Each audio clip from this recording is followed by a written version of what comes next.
Okay. Folks, it's good to be able to do this tonight and to be able to share together and to record this for the purposes of putting it up on YouTube as well. As I said, we're going to think through the idea of the Son of Man and what it means in Mark's Gospel. So I'm going to read, first of all, from Mark chapter 2. This is the passage we read on Sunday. But here, this is the first occasion, I think, where Jesus refers to himself in these terms. And it's important for us to get a grasp of what is going on here and what he's saying. So, Mark 2 and verses 1 to 12. A few days later, when Jesus again entered Capernaum, the people heard that he had come home. They gathered in such large numbers that there was no room left, not even outside the door, and he preached the word to them. Some men came, bringing to him a paralyzed man carried by 4 of them. Since they could not get him to Jesus because of the crowd, they made an opening in the roof above Jesus by digging through it, and then lowered the mat the man was lying on. When Jesus saw their faith, he said to the paralyzed man, "Son, your sins are forgiven." Now some teachers of the law were sitting there thinking to themselves, "Why does this fellow talk like that?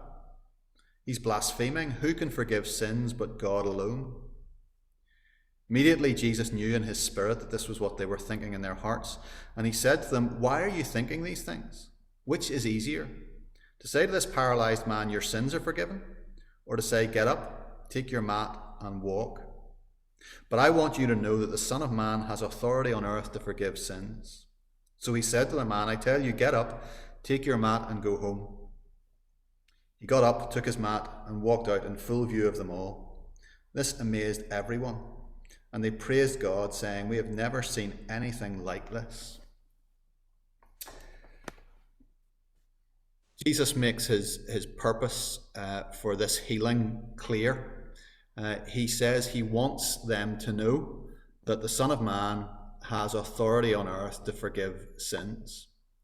And of course he's referring to himself when he uses that phrase. The question for us as we think about this passage is, what does he mean whenever he uses that phrase, Son of Man? What is he talking about? Is it just a way of referring to himself? Is it just a way of sort of almost speaking in the third person, which most of the time we find very annoying if somebody does? But is it something that is it just some ordinary designation that he's just referring to himself as a man, or is there something more to it? I suppose one of the questions I wanted to think about tonight is, what do you think of when you hear the phrase Son of Man in the Gospels? It may be that it's one of those phrases that we're actually so used to whenever we read it that we just skip over it. We just pass it by because we say, okay, that's just Jesus' way of referring to himself, and we kind of ignore it. We don't pay it much heed. It's actually Jesus' favourite title for himself. Jesus calls himself this. No one else calls him by this title. So no one comes up to him and describes him as Son of Man. A couple of times in Mark's Gospel, the beginning of Mark's Gospel, Mark refers to him as the Son of God. Peter, in his confession, refers to him as the Messiah, the Son of God.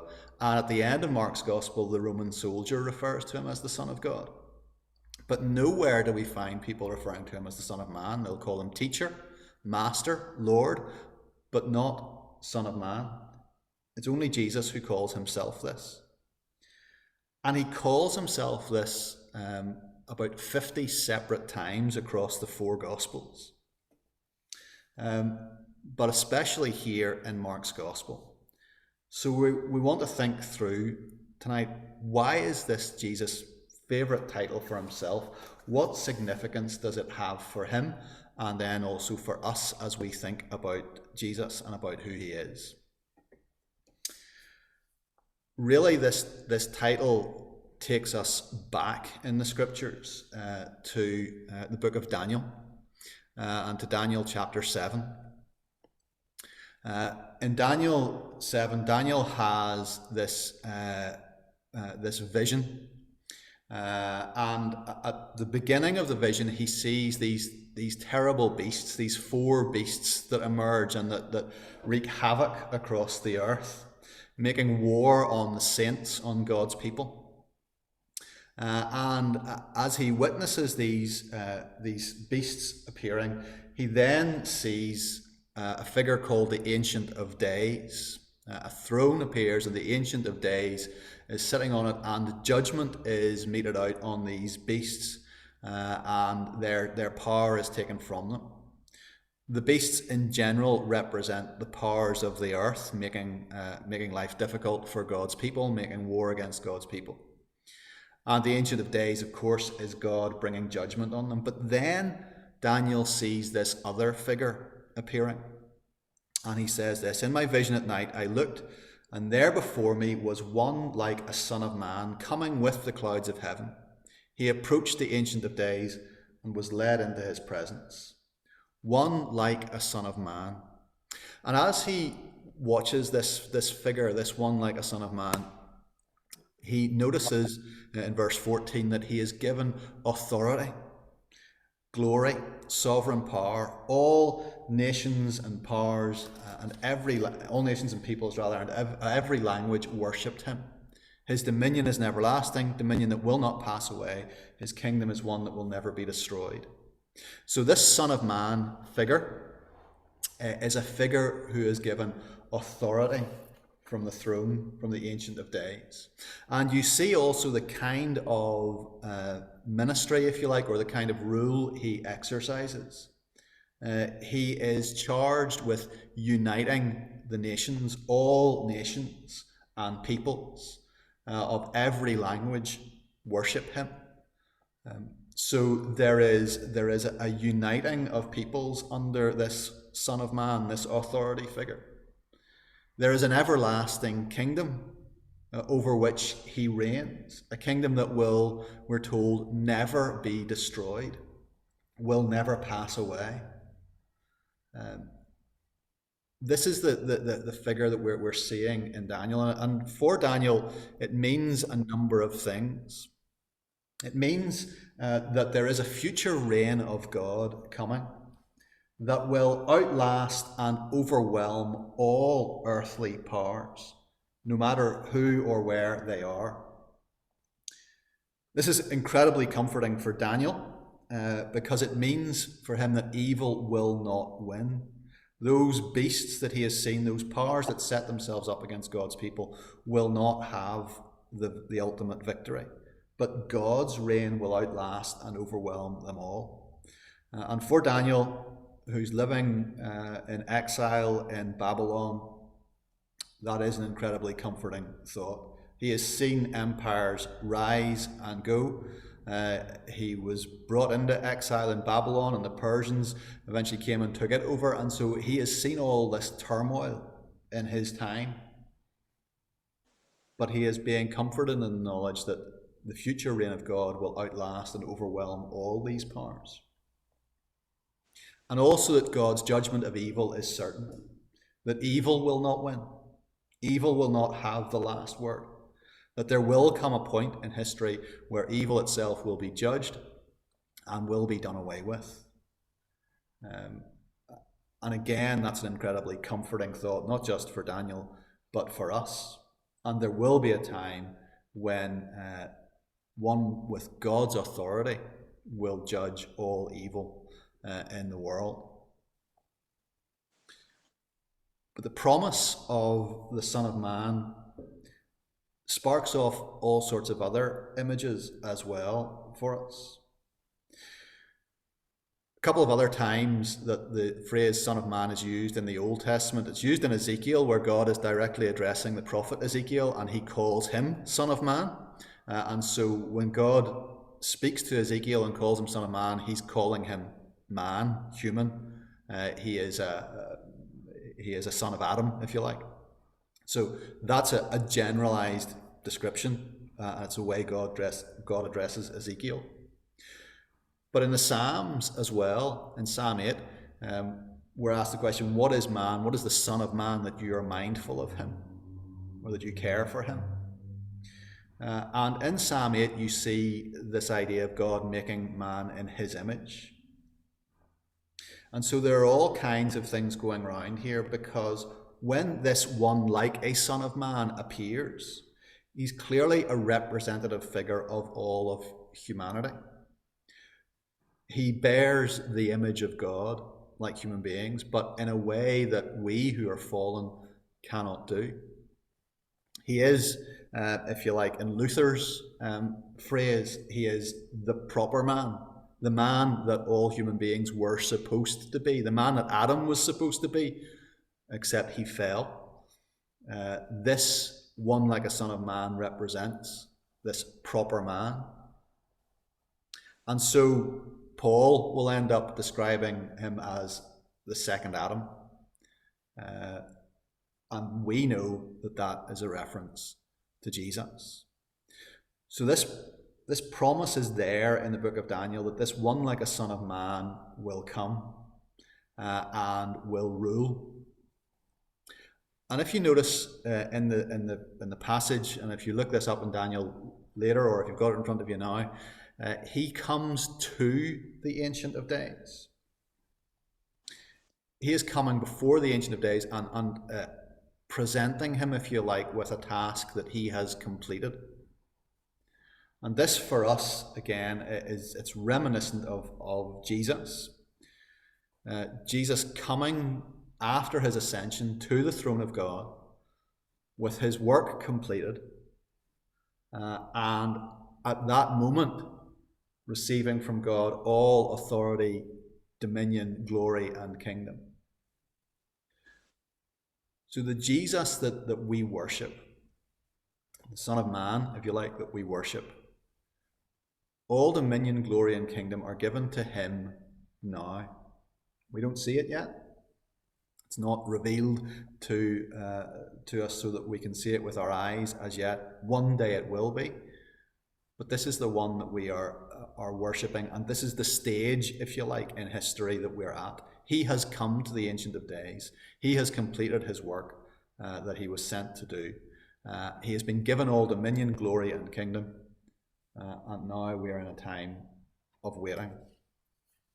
That's the kind of the big picture of this idea of the Son of Man as we look back on it through New Testament eyes.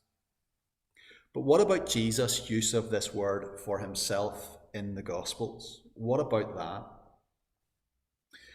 Well, Jesus is deliberately taking this Daniel imagery and applying it to himself. He is quite consciously doing this. And you see this as we go through Mark's Gospel. Jesus comes to establish the kingdom, and we see in Mark 1 him coming and proclaiming the kingdom of God is at hand, repent and believe the good news. But even before he declares that, you see signs of the Son of Man establishing the kingdom. You see signs of him taking on the role of our sin bearer. In his baptism, he stands in the place of sinners, where we should be. In Luke, I think it is, John actually holds back from baptizing him at all, because he's saying, you should be baptizing me, Lord. But Jesus is determined to stand there in the place of sinners, just as he will be determined to take the place of sinners at the cross. He comes as the sin bearer, and he comes as the Satan defeater, if you like. He comes as the one who in his temptations will stand up against the evil one once and for all, and will refuse to give in to him. This is the kind of the first instance, if you like, of Jesus standing up to Satan and doing what Adam was supposed to do, not giving in, not allowing himself to be seduced by the powers of this world, so to speak. So here we have Jesus establishing the kingdom as the one who will deal with sin, the sin bearer, the one who will defeat Satan, and again the one who brings in the kingdom through his preaching. You remember we've drawn people's attention before to the idea that Jesus says, "I must go to these other villages to preach, for that is why I came out." And it's important to know that Jesus doesn't come out to be known as the local miracle worker. He comes out to preach the good news, and it's through the preaching of the good news that the kingdom will be brought in. So he is establishing his kingdom in that way. And then he is establishing his lordship. And I suppose this is where he starts to refer to himself as the Son of Man. In the passage that we read from Mark 2, where he says that the Son of Man has authority to forgive sins. He is sovereign over sin. And then later on, in the passage that we're going to be looking at on Sunday morning, where he declares himself to be the Son of Man and to be Lord of the Sabbath as well. In all of these ways, Jesus is showing his authority, that he is this authority figure. And it should all be setting off alarm bells in people's minds. And when he claims the authority to forgive sin, and when he claims to be Lord of the Sabbath, for those who know their scriptures, their Old Testament scriptures, for those scribes and Pharisees, they should be making connections. They should be making links. They should be saying to themselves, is he declaring himself to be that figure from Daniel? Now, it's quite likely that they were making those links, and that's why they wanted rid of him. But this is a deliberate work, if you like, or a deliberate strategy of Jesus to describe himself in these terms, to set off those links in people's minds, and then to draw them to the reality, to the understanding of who he really is. This figure, like a Son of Man, though, is this figure who is given authority. So that's the picture we have of him in Daniel, one who has authority, and that's the picture that we have in the early chapters of Mark as well. Authority over sin, authority in the Sabbath, ability to cast out demons, all of those things, bringing in the kingdom. But Jesus then has to go on to expand this picture of the Son of Man. And he does that later on in Mark's Gospel. He does it in these three places, in three successive chapters, Mark 8, 9 and 10. Because if the disciples, the people who are following him, think that this Son of Man's kingdom is just going to be one long triumphant march to glory, then Jesus needs to disabuse them of that. And so in Mark 8, verse 31, just after Peter has declared that Jesus is the Messiah, he says this: "He then began to teach them that the Son of Man must suffer many things and be rejected by the elders, the chief priests, and the teachers of the law, and that he must be killed and after 3 days rise again." Then again in chapter 9, verse 31, he said to them, to the disciples, "The Son of Man is going to be delivered into the hands of men. They will kill him, and after 3 days he will rise." But verse 32, they did not understand what he meant and were afraid to ask him about it. And then chapter 10 and verse 33. "We're going up to Jerusalem," he said, "and the Son of Man will be delivered over to the chief priests and the teachers of the law. They will condemn him to death, will hand him over to the Gentiles, who will mock him and spit on him, flog him and kill him, and 3 days later he will rise." So he gives much more detail this time as to what exactly this is going to involve. But each time it's the Son of Man who will endure these things, who will go through these things. So now Jesus is doing something intentional with this title that he has taken upon himself of the Son of Man. He's saying that this is not just going to be about glory and power and all those things that you're dreaming of, folks. This is going to involve suffering. This is going to involve rejection. This is going to involve death. Jesus is deliberately linking this picture of the Son of Man in Daniel with the picture of the suffering servant in Isaiah. The two figures, these two great prophetic figures, are the same person. Jesus is saying, and they are both me. They're both, you will find them both in me.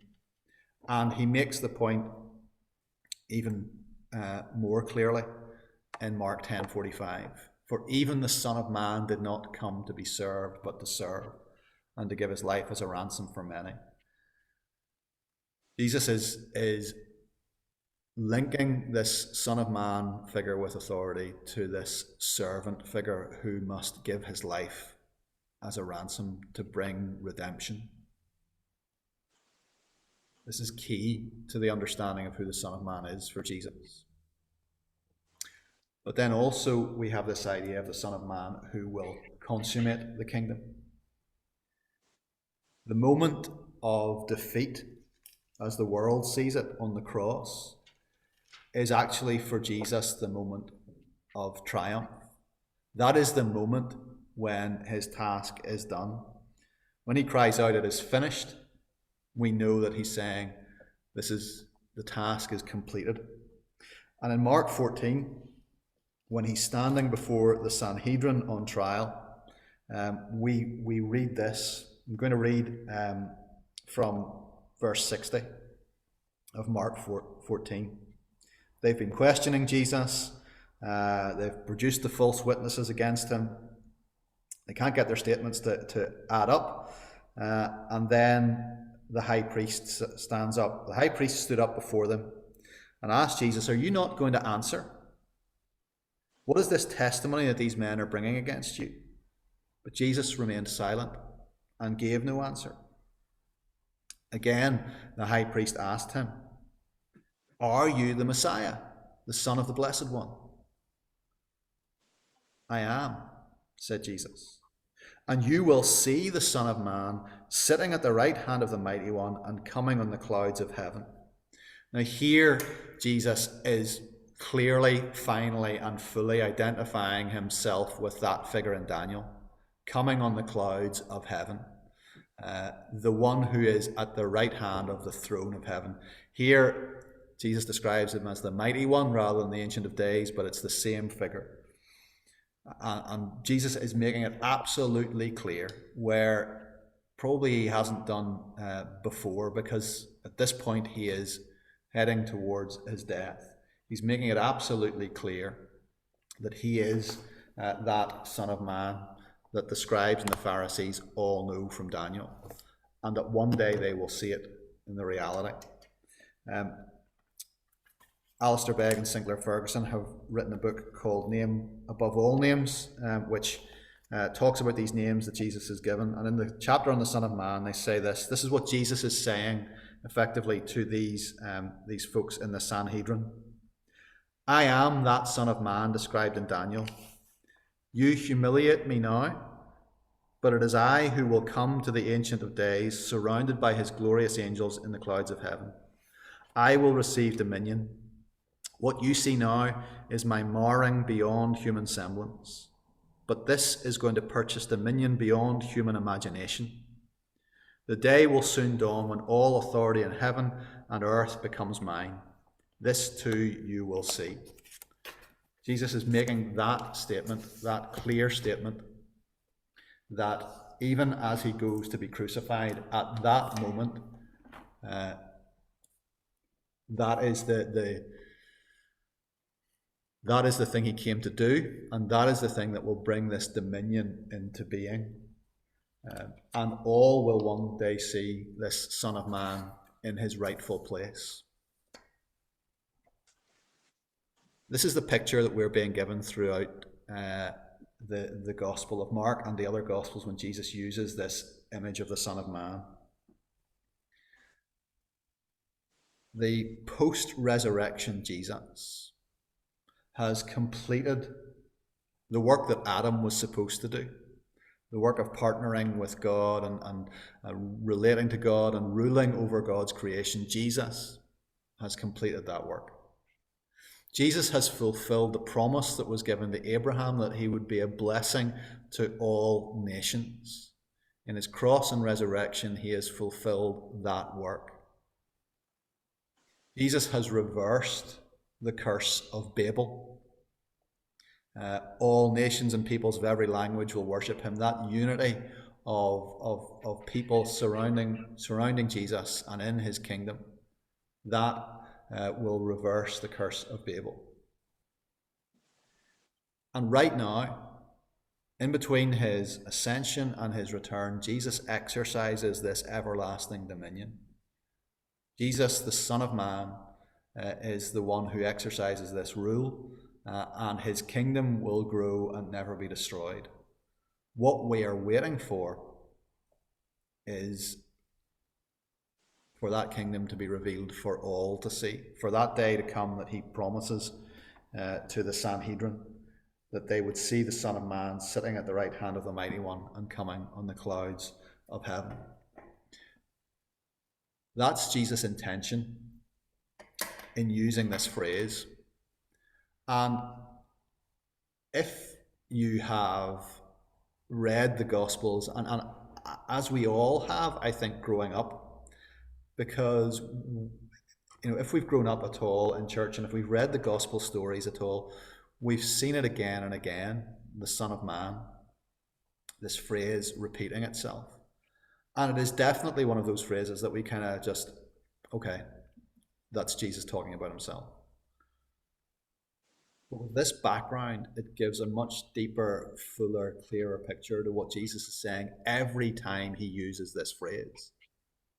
And every time he uses this phrase, he is claiming to be one with divine authority. Authority that can only be given by the Ancient of Days.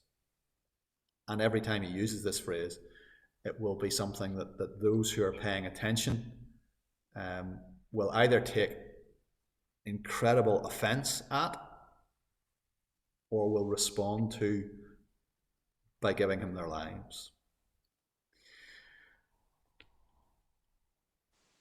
Let me ask you, just as we talk, and we're going to take time for discussion, so I'm going to ask you this question, and then I'm going to maybe take a little bit of discussion. We will not record the discussion, so at this point I'm going to stop the recording, and we're hopefully those of you who are watching this on YouTube later will be able to get something out of this. But I'm going to try and stop that now.